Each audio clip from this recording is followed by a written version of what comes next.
Hello, Simi here at O'Reilly's. I have here a Ford Mondeo. So this is a 2010 and it's a 2 litre TDCi.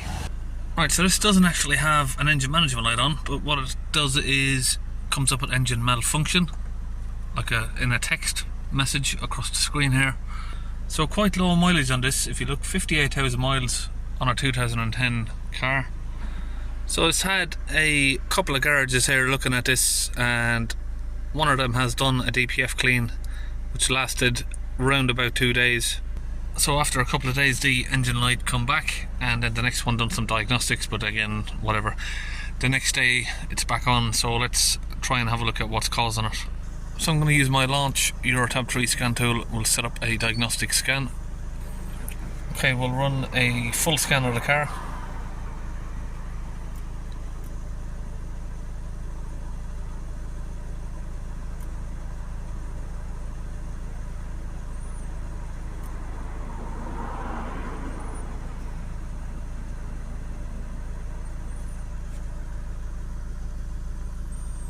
Could have done a high speed scan there with this one, I just noticed after I pressed it.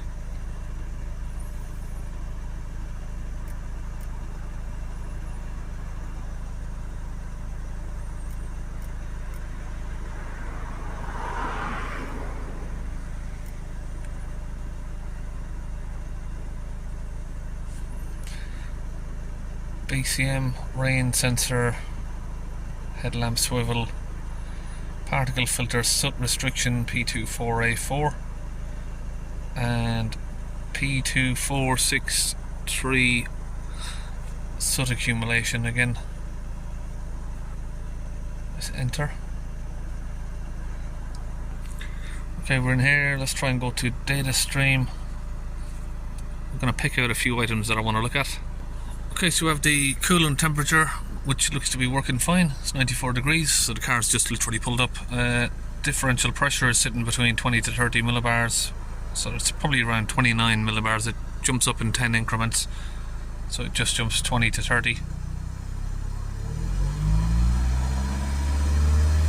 Let's hold it up to around about 3000 RPM, see where that goes to. Sorry, it's hard to hold the rev steady.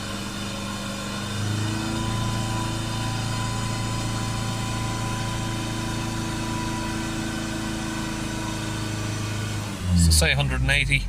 Exhaust gas temperature is 145 degrees.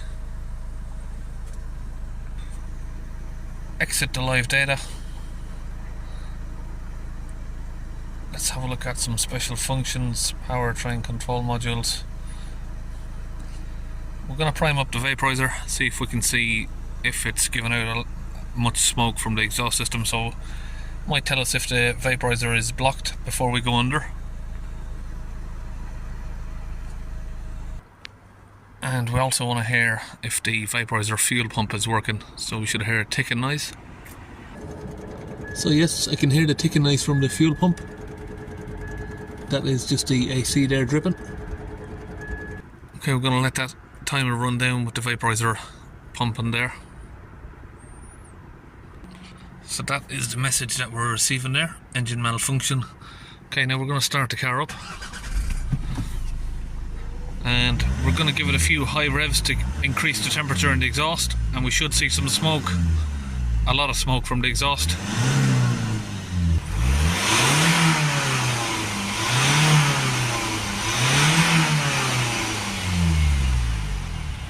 Okay, so we can see there that it is smoking from the exhaust, which means that the vaporizer is injecting fuel in. So what may have caused it now, this owner of the car, he bought this car, and within the next day of him buying it, this fault came on. What he did say was the guys who was looking at it before, they didn't do an he watched the repair happening, and they just done a normal reset and sprayed something in the exhaust or something like that. So I don't think the DPF parameters or adaptions were reset. So I'm thinking that may be the cause, and why I think the cause initially happened from here so far is the car's only done 50 odd thousand miles, so he's obviously bought it from someone who didn't really use it very often or do long journeys. He's then taken it, next day he's went on a long drive, the car's tried to regen and it's failed because of course it's a little bit too blocked to do the regen, and that's where we are. So, but just to confirm, the vaporizer, just because we've got smoke, it doesn't mean the vaporizer is not blocked. It can be partially blocked, so it's injecting fuel in, but not enough to get it to temperature where it wants to be. So I'm just going to remove this bracket here from the centre. The bolts look quite rusted.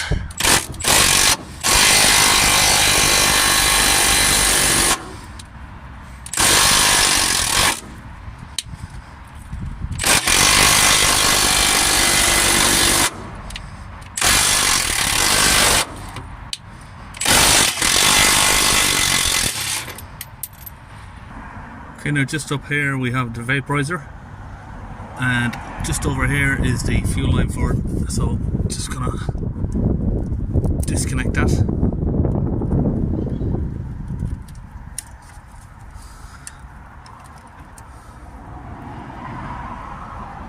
Okay, I'm hooked up to the vaporizer with my Medivac. Give it a squeeze. Definitely not blocked. Okay, so with the vaporizer working, thermostat's working, everything seems to be working as it should. So what I'm going to guess has happened with this car is before the guys bought it, the person he bought it from obviously had it from new, and they've done very low miles, so they've been driving it back and forth to the shop maybe. After he's bought it, he's taken it obviously on a long journey, which would probably be the first long journey it's been on, and the car's then tried to trigger a regen, and it's failed that regen because probably the stud loading was too high to actually go ahead and complete the regen. And that's all that I can pinpoint it down to be honest. So it doesn't look like there's an actual fault with the car. It's just the way it's been driven. So we're going to clean it out properly and take it on a test drive after the clean. Just make sure everything looks like it's working as it should. Okay, so using a bottle of Launch UK DPF cleaner, got it mixed into the gun here. Okay, I'm under the car. Here's the DPF system right here. Got two tubes. Come down, one pipe goes there after the DPF, one goes in just before it, right there. So we're just going to disconnect this tube here. Okay, so as I've pulled that off, I've noticed something right there. There's a split in the tube, so we'll see if we've got a replacement for that. Now I'm going to use my connector with a little bit of rubber holes on it here just to connect directly onto the DPF there. Now I can squeeze the trigger on my gun.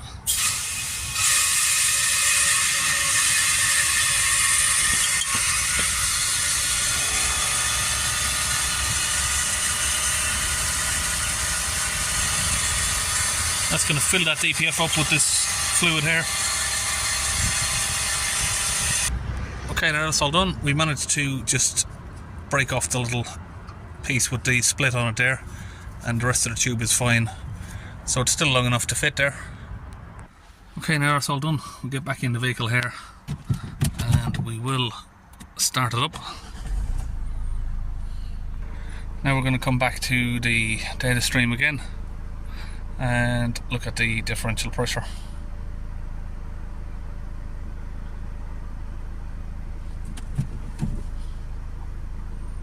So we did have a split in the pipe down there, so the pressure was probably going to be higher than it was actually shown as well, which explains why it was a little bit lagging. I'll try and get the graph up if we can. Oh, I had it there. There we are. Right, let's hold the revs up at 3000 RPM again. Around about there somewhere. Let's see if we can watch that graph coming down. Sorry, the revs keep creeping up. Let me just try and get them under control.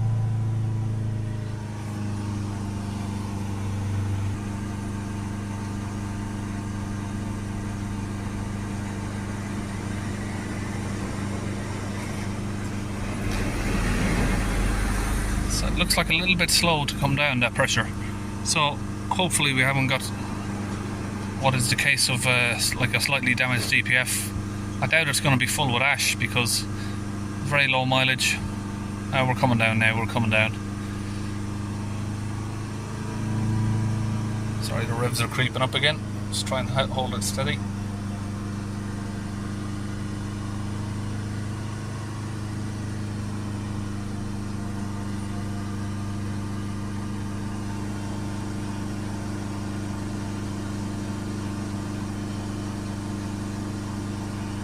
There we go.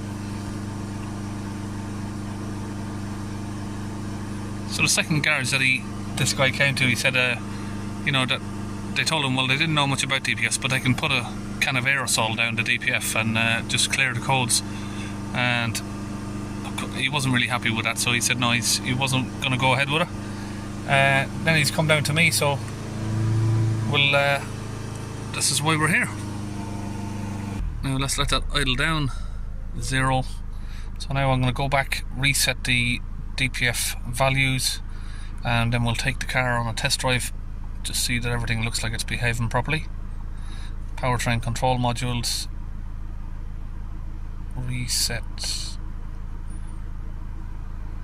diesel particle filter learn values. So I'm going to turn the engine off and ignition on, clear.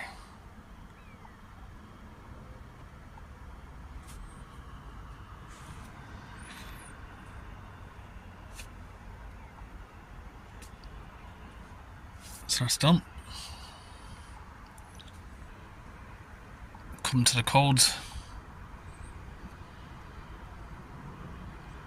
See if we need to get those cleared off.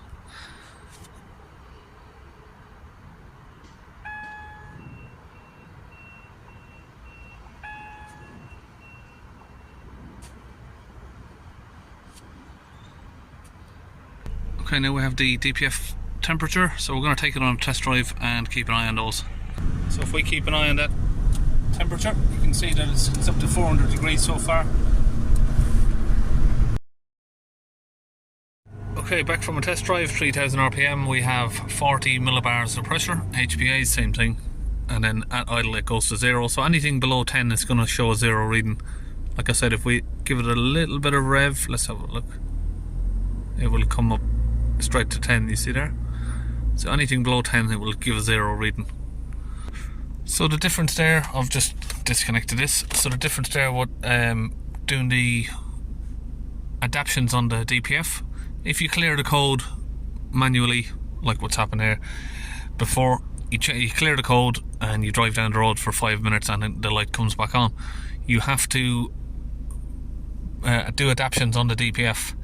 But also before you do the adaptions, you have to make sure that it's safe to do the adaptions, so the pressure needs to be low. If you set the adaptions back to normal without doing a DPF clean, your DPF can melt or even your car catch fire. Right, so that's it. And just on this case here, you can see that there's not always an underlying issue. As far as I can see, we've test drive the car.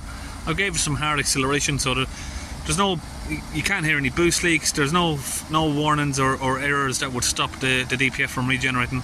The vaporizer is working, it's not blocked. DPF values just reset and the pressure reduced down to where it should be, and I'm pretty sure that we shouldn't see any more of this car for a long time. So we'll see you on the next video, and I'm sure the owner may comment in a couple of days just to confirm that everything's been okay. See you on the next video.